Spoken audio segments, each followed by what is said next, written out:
अज़ुबिल्लाहिमिनश्शैतानिर्रजीम बिस्मिल्लाहिर्रहमानिर्रहीम अल्लाहुम्मा कुल्ली वलीकल हुज्जत इब्निल हसन सलवातुका अलैहि वला आबाइही फ़ी हाज़िहि स्साअ व फ़ी कुल्ली साअ वलिय्यन व हाफ़िज़न व क़ाइदन व नासिरन व दलीलन व आइनन व हत्ता तुस्किनहु अर्ज़का तौअन व तुमत्तिअहु फ़ीहा तवीला। अस्सलाम वालेकुम सामाईन, हमारे चैनल ज़िक्र उला में खुशामदीद।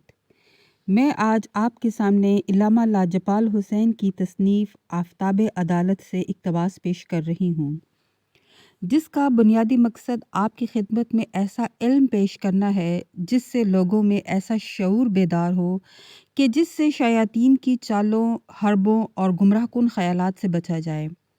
अगर आप इस किताब का मुकम्मल मुताला करना चाहते हैं तो इस किताब की PDF को हमारी वेबसाइट www.idarakhatamulauliya.com.pk से फ्री डाउनलोड कर सकते हैं।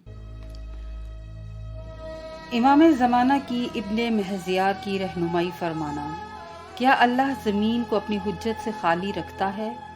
इमाम ज़माना का इब्ने महज़ियार को दीनारों का वाक़या याद दिलाना। इब्ने महज़ियार की रहनुमाई। मोहम्मद बिन इब्राहीम बिन महज़ियार का बयान है कि मुझे इमाम ज़माना के वजूद के मुतालिक शक हुआ और मैं इसी शक की हालत में इराक़ आया।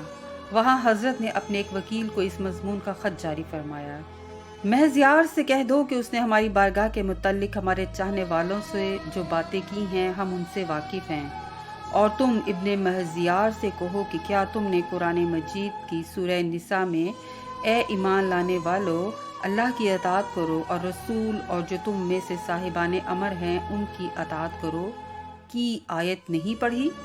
और तुम्हें मालूम होना चाहिए कि उलिल अमर का ओहदा क़यामत तक रहेगा, और अगर ये ओहदा ख़त्म होने वाला होता तो अल्लाह अहले ईमान को इसकी अताअत का हुक्म ही क्यों देता? क्या तुमने खुदा का ये लुत्फ़ नहीं देखा कि उसने तुम्हारे लिए पनाह गाहें बनाई हैं ताकि तुम्हें वहाँ पनाह मिल सके, और खुदा ने तुम्हारे लिए हदायत के परचम बुलंद किए हैं जिनसे तुम हदायत हासिल कर सको, और हदायत का ये सिलसिला हज़रत आदम से लेके मेरे वालिद तक ज़ाहरी तौर पर जारी रहा। जब एक परचम उतारा गया तो उसकी जगह हदायत का दूसरा परचम नस्ब किया गया, और जब हदायत का एक सितारा गरूब हुआ तो उसकी जगह दूसरा सितारा तलू हुआ।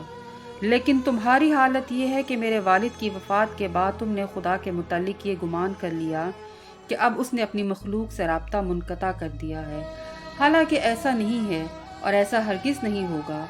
क़यामत बर्पा होने तक अल्लाह अपनी हुज्जत के ज़रिए से इंसानों से राब्ता कायम रखेगा और अम्र इलाही का ज़हूर होगा, ख्वाह लोग इससे कितनी ही कराहत करें।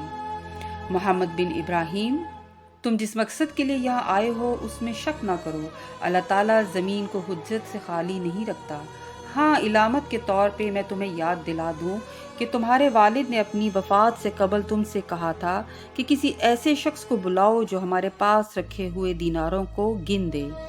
लेकिन जब सर्राफ के आने में ताख़ीर हुई और तेरे वालिद को ख़तरा महसूस हुआ कि वो इस काम से कबल ही दुनिया से रुखसत न हो जाएं, तो उन्होंने तुझसे कहा कि अब तुम खुद ही इन्हें शुमार कर लो। ये कहकर उन्होंने तेरे सामने एक थैला निकाला, और उस वक़्त तुम्हारे सामने 3 थैले और एक थैली थी, और उसमें मुख्तलिफ औज़ान के दिनार थे। तुमने उन्हें शुमार किया था और तेरे वालिद ने उन पर अपनी मोहर लगाई थी, और उन्होंने तुझसे कहा था कि तुम भी इन पर मोहर लगाओ।